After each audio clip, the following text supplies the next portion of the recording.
ক্ষমতায় কেউ স্থায়ী হয় না, হোক না সে খালিদা কিবা হাসিনা, চেয়ারটা চিরকাল থাকে না।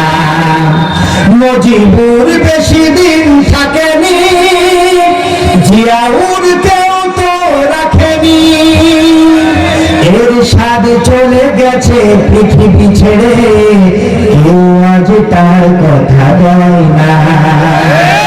ক্ষমতায় কেউ স্থায়ী হয় না, হোক না সে খালেদা কিবা হাসিনা, চেয়ারটা চিরকাল থাকে না। হাসিনা ক্ষমতা ধরে রাখিতে আয়না ঘর বানিয়েছিল।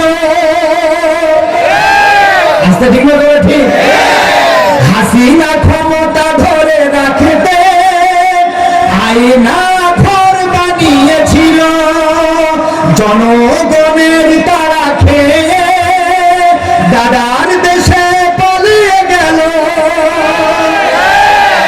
বিবি হারুনের কাছে আর পরিমণিদের দেখা যায় না।